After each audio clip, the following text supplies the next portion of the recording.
Hello there, it's your boy Ace. Today we're going to review Wuthering Waves, and it's not the first impression.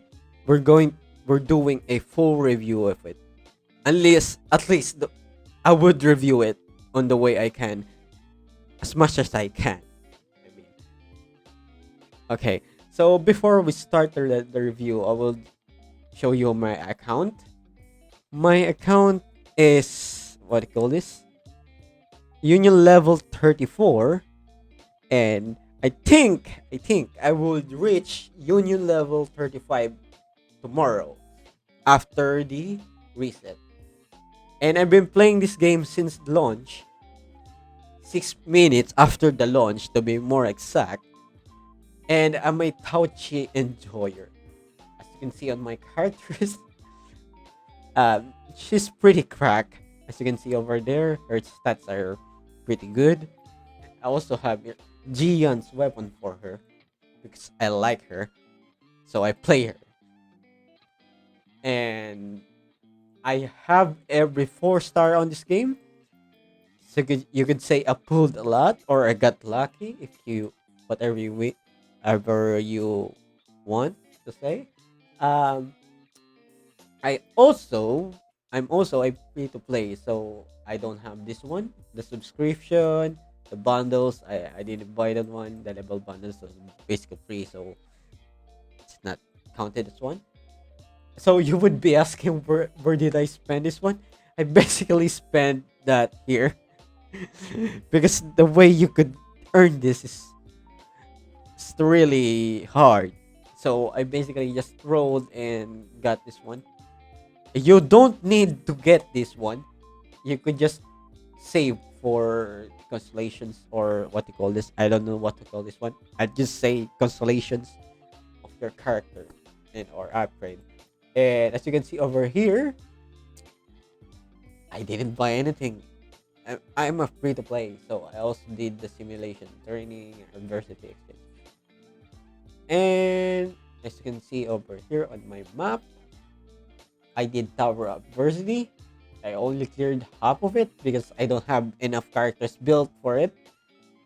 So I also did what it calls simulation. Not what one. That's not a simulation. Here. Every simulation is rank 3. I completed all the rank 3. And I also did the elusive realm. I did one run on every level and I was able to get to realm 5. Also did all of the quests in the game. As you can see over here, no more quests available for me. And for more evidence of it, I'm going to show you my achievements on this game. Here. I I have 100% on it, and this is basically achievement you get for completing side quests on this game. At least the important ones. And I have every single one of them. So I play this game a lot. I think I have over 100 hours on it. Wait, I'm going to show you my data punk level. It's basically level 20 at this point. I got all of them.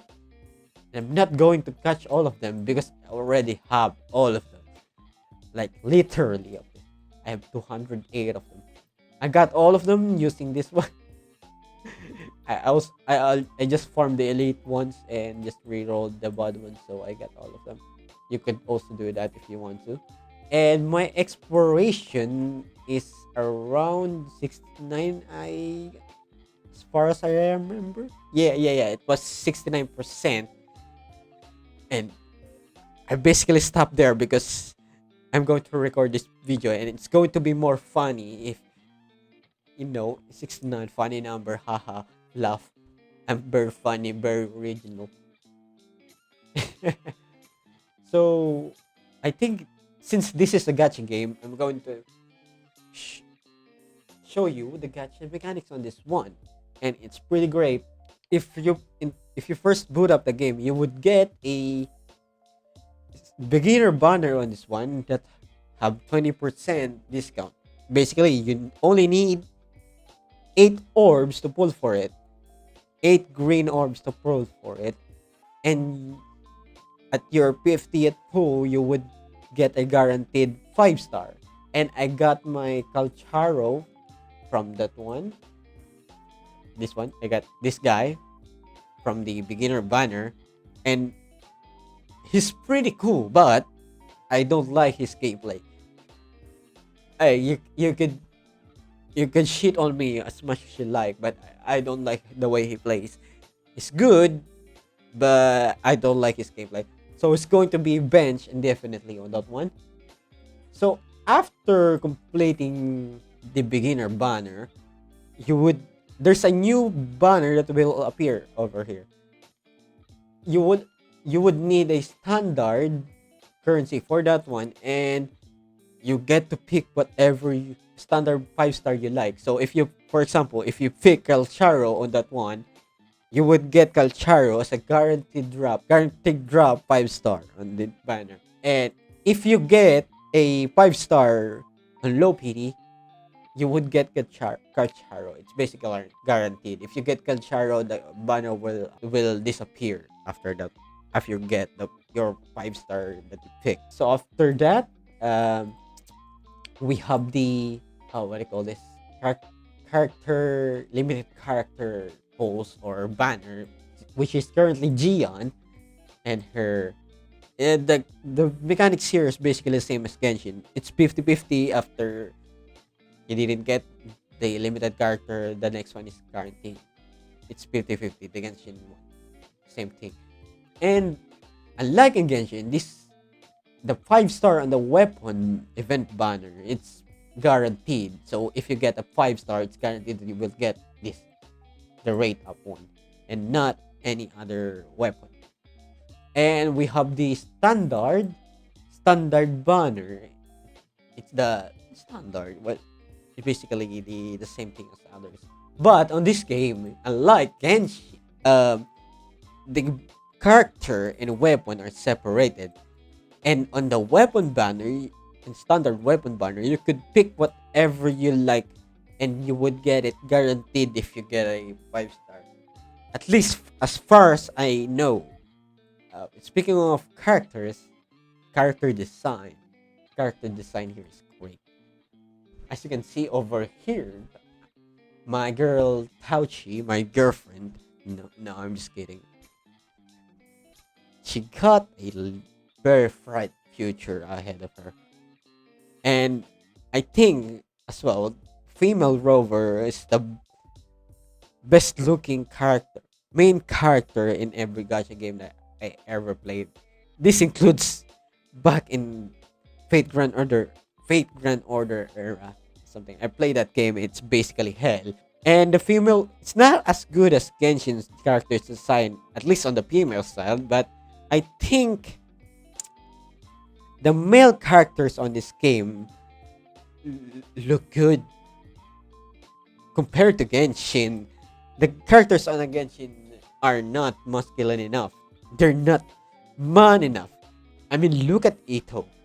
Ito got fucked over, but by Hoyoverse and on the way they designed him. I mean, look at his noodle arms, man. They did him dirty.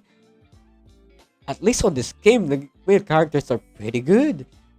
They're fucking men, not a fucking femboy or something. I'm not being sexist because this game needed something, a reason for you to pull the character. So they needed to look pretty good, and that's basically a marketing strategy on this game because it's a gacha game.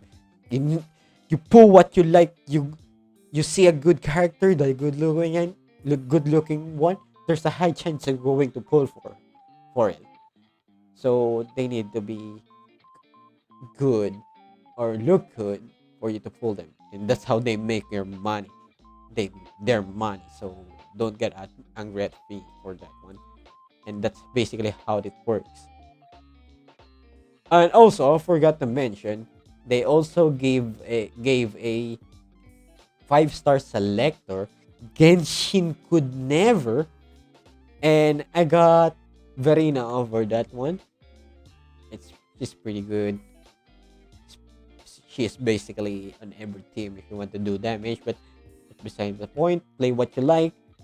If you don't like character, you don't need to play them. Just be good at the game, and you could beat everything. That's why I play Tao. She's not beautiful DPS, but you could do DPS with her. At, at least if you max her out, and that's how you deal damage with her and have good echo. So with that topic, we're going to go on the combat. The combat here is good. The reward on playing skillfully on this game is great. You need to learn to dodge, parry, and everything where for you to effectively beat enemies here. No, no, no. I'm not saying that you should do everything that you learn. No, just play however you like. But at least you need to learn the mechanics for you to find the way you want to play this game. And I'm also not saying that you could not play this game like in Genshin where you would just swap in, swap out characters and do damage. You could do that, but it's not optimal enough in terms of DPS.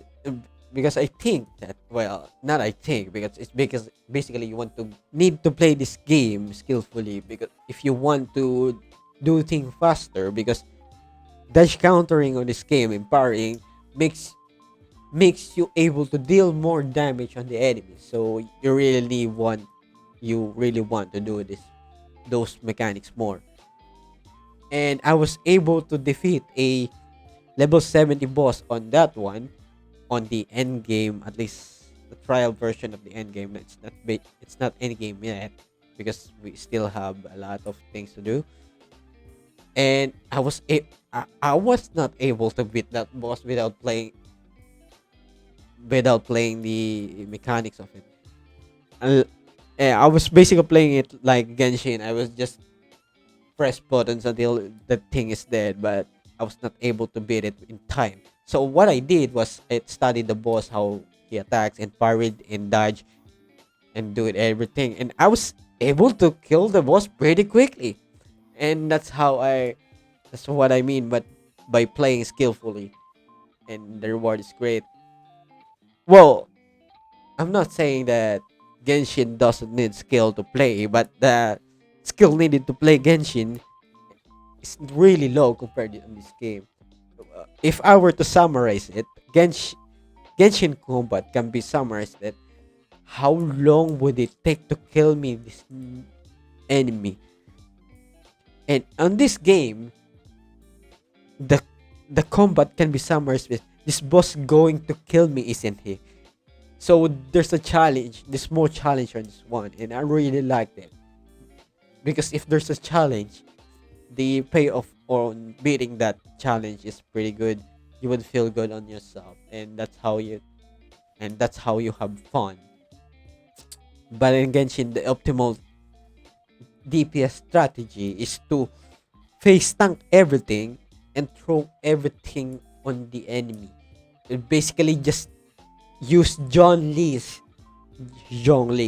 I'm just calling him John Lee because it's funny. Do his shield, activate his shield, and do whatever you like until the enemy is dead. No need to dodge, just face tank everything. And that's why I like this game more than Genshin. In terms of story and visuals,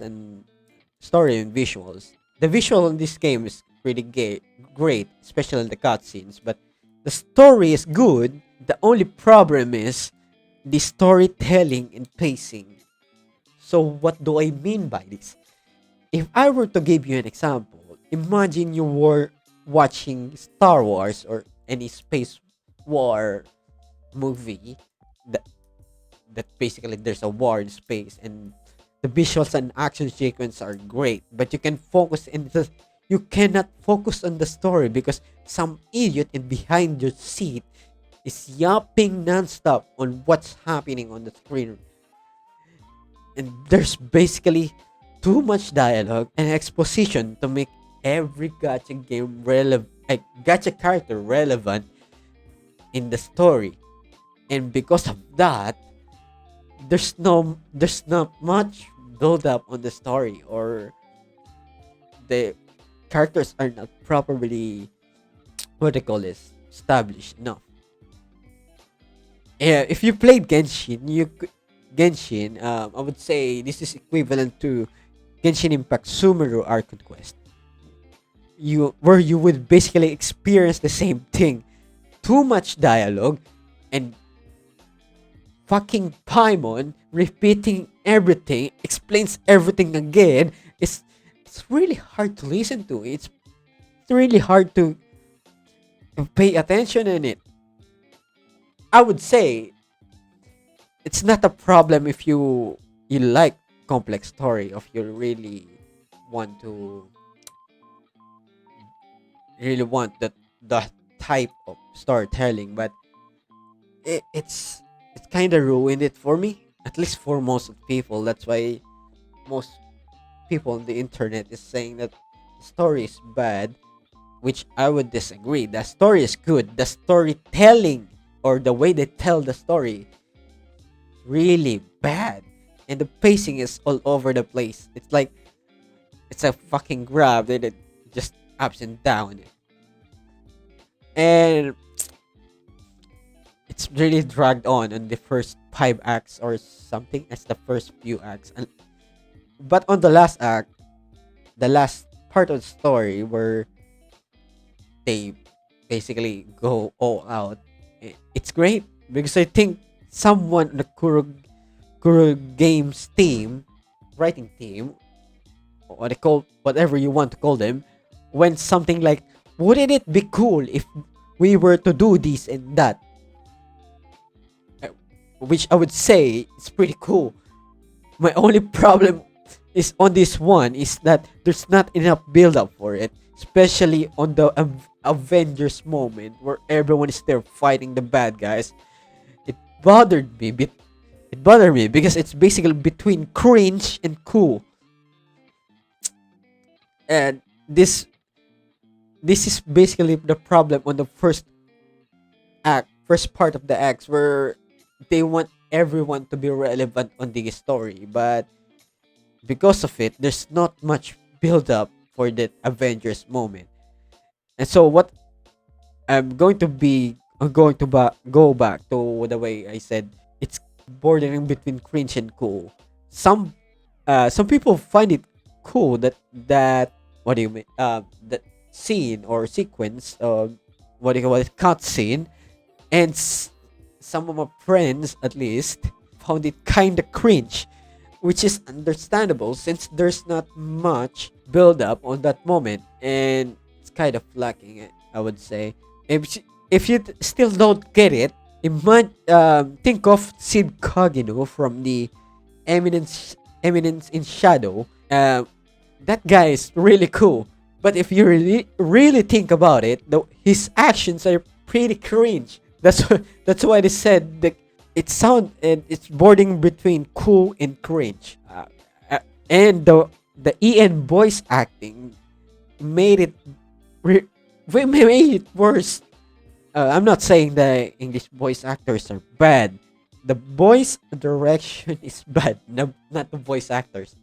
They did their best on what they're allowed to work in, especially Scar's VA and Gian's VA. Those guys are great. I like them. But since I think sometimes their voice just doesn't fit the moment, especially the other characters. I think the reason for this is the Chinese names and terminologies doesn't fit the way they said it, and the accents made it worse because it's English, and Chinese terminals doesn't fit well unless there's some localization happen here. And because of that, some lines sounds kind of off, where some Chinese terminologies is included on it. For the lack of a better words, I think it's immersion breaking for most part. There's not much problem on at least the Korean, Japanese, and especially Chinese, because on Chinese it's basically the main language, and they wouldn't have trouble speaking the terminology is on there. But on the Korea and JP voices, they did some localization. So those Chinese terminologies look don't sound out of place. I think that's what happened here. I don't know. I don't know much about voice acting, but I think they got fucked over by the voice director on this one, or they didn't Kurogens didn't communicate enough on the voice director, so that's why they kinda got dodgy on this. So I also heard that they're changing the voice director, so there's there's hope, I guess. Which I wouldn't comment on this one because I don't really know much, except for the uh, most of the most of the time voice direction is kind of scuffed in the Western or global releases, which is pretty understandable if you're basically doing unfamiliar terminologies or terminologies that unusual for your language, and that's all I can say. Sorry about my voice. This is a future Ace after the recording. I forgot to talk about the boss fights in the music. I was pretty out of my mind during the recording, so I guess on the boss fight, they're really good, and I think I would rate 10 out of 10. I wouldn't say much about it, and all I can say is have fun fighting them, and I can say it's fun. Uh, I wouldn't say much because I don't want to spoil the fun or what boss you're going to fight. Just go for it, have fun fighting them.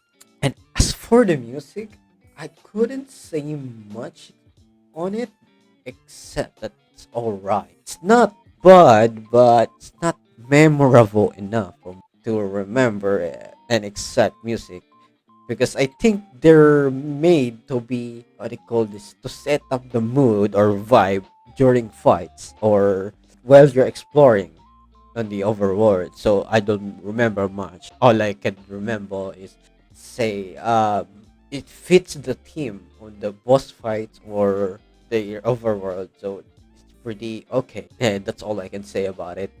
Back to the past me. Sorry about my accent or voice. It's kind of fucked up. And uh, we'll go to the side missions and explorations. I put these two together because to do exploration optimally or to do exploration here to get 100% at least, you need to do side missions. And the side missions here that affects your exploration have a separate fucking category, and you only need to do those mission exploration missions to unlock areas, and it's pretty helpful on your exploration. And the areas here are pretty good. I would say the areas here makes sense if you it's basically post-apocalyptic, or at least most of the things here is kind of fucked up. So not everywhere is really pretty. So there's some wastelands or plains, forests that look good, but it makes sense. So it doesn't mean everything need to be pretty. It just means that this thing is bad and this is good. So it enhances the immersion in the game because it's pretty on point on the theme of the game or the story or the lore. And in this game, you could skip the dialogue on side missions. Genshin could never. I'm just kidding. I basically skip all the side quest dialogue, including the companion quest. You know why? Because I don't like them. Because they're not girls, and the companion missions on this one are mostly guys, so I didn't do them. And so I don't care. Although I skipped majority of it, I skipped all of them. I didn't skip my favorite side quest where you would rescue cats stuck at high places after doing those growling quests, and it was pretty good. I find it pretty cute. Also, if you finish this quest, for the next few days, your daily quest would be you rescuing cats, and you would get achievement for it for doing all of it. It's pretty cute. You should do it. I would not say where to find the cats, but I think you could search for it. It's basic. You could get a achievement for it doing it, and it's pretty good. Oh, speaking of achievements, you get rewards from it, and it's pretty good. Great. It's basically same at Genshin. So we're going to go to rewards now, and all I can say is Genshin could never. I'm just fucking with you. I just like to repeat it just to piss you off. Not specifically you, or at least some of the ones viewing this video. They're going to be pissed. Okay, on the rewards here are great. And Genshin could never. I said it again.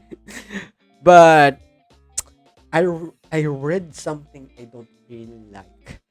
It's about someone complaining that the rewards you get on exploration or with chest, opening chest and Wuthering waves are really low, and have the audacity that to say that Genshin's rewards for opening chest is way better. My brother in Christ, have you played the fucking Genshin when it was released? The chest there gives two fucking primo gems, and some of them don't even drop or give primo gems. And don't fucking say that it, the chest give you one more mana. Fuck you. I know more than you because I played more and longer than you, damn ass. You could say that the future, what you call this? What you call this? Future Aryan in Genshin gives rewards, more rewards than the current Wuthering Waves. But the 1.0 of Genshin is fucking horrendous.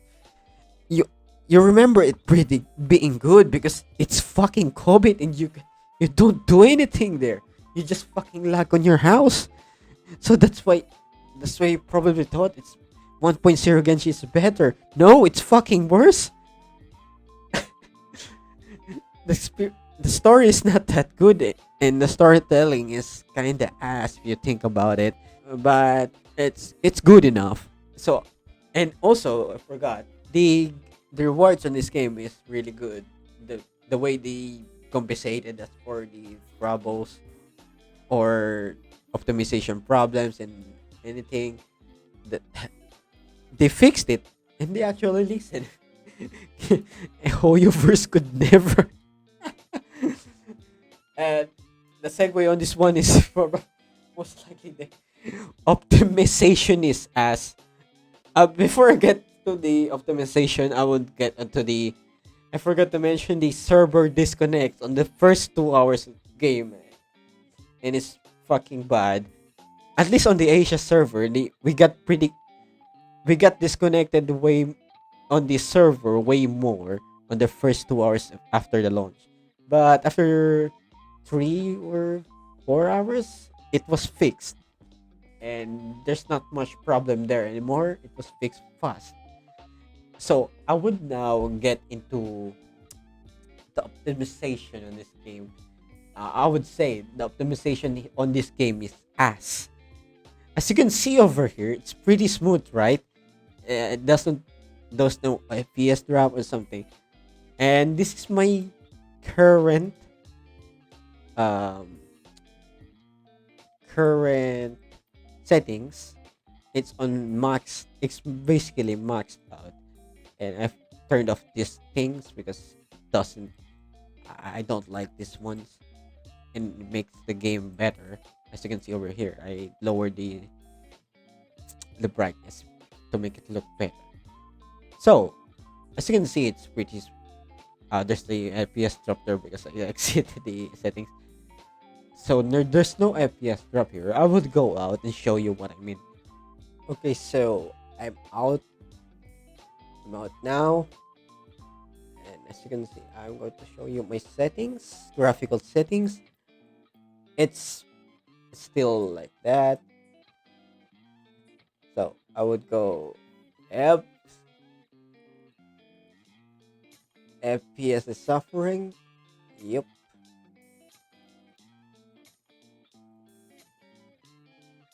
Up FPS drop. Oh no. Yeah, it's pretty ass. Still pretty ass FPS drop here. So I'm going to lower my graphical settings. What do you call this? Where's that one? Here. It's basic. It's medium now. It's preset. I will turn off the for this one. I don't like this. And here we go. I will go around as well. And the FPS is kinda fucked as well.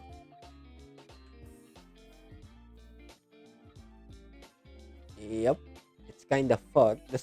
Still the same FPS as the very high one. As you can see on the video, it's kind of fucked. So I will lower it again. It's low now. So I'm going to turn off this one. Same fucking FPS, but it, as you can see over here, I'm going to move around. It's fucking bad. So what I would do, I will lower it again. Be I would lower this as well. It's basically the lowest you could go. And the FPS is still the same. What the fuck is this?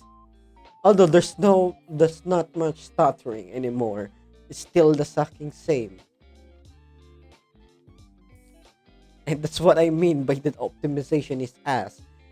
Okay, so the same thing happened on the release of Punishing Gray Raven's PC port, and they fixed it. So I have faith in Guru Games to fix this one, and because this basically fixed the Punishing Gray Raven, and you could say they actually listened to the community, which is fucking great. Hoyoverse could never. At least the Genshin team could never. Because Honkai Star Rail team actually listen as well. But Genshin team doesn't listen that much. Because they keep because if they change too much, they will give anxiety to its players. It's just fucking dumb. Uh, I think that's all of it. And I think this game is great. And I also think you should play this game as a free to play first before spending anything and try it out and get to feel the game before spending any money.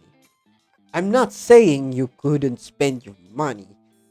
I'm saying that you should spend responsibly. But if you really want to go for it, I mean, spend however you like. It's not my money, it's yours. And it's not my problem. I'm not going to bully you because you spend money on this game and clear the hardest content. I'm not. I mean, why would I do that? It's your money, not mine. It doesn't affect me. It's a fucking single player game with a co-op on it. Why would I get angry at you for clearing the hardest mode of the game? Sorry about that. I got really into that one. And I think I would give this game 8 out of 10 for a gacha game. It's a good game. You should play it. And recommend it to friends if they like it. If they don't, then don't play it. I don't know. So if you disagree with my review, that's fine. I'm not going to send you death threat for it. I mean, who would do that? I'm not meant. I'm mentally well, so I wouldn't do that. I wouldn't wish that's something horrible happened to you because you disagree with me. If you want to correct something or to say something, I would read the comments. So just comment on it, and I will try replying on you if I can, as long as you're being reasonable. And And that's it, I guess. Likes and subscribe if you want to. I really don't care. If you like what you just heard, see, keep subscribing. I will do more content in the coming days or weeks or months because I have no upload schedule. I just upload whenever I want. So if you want to see me make guides for casual players and not on the what do you call it, easy to understand tips or guides, you could just say so. I would do it. I mean, if you would watch it, why not? You see what I mean? So I guess that's it. Goodbye, everyone. Bye bye.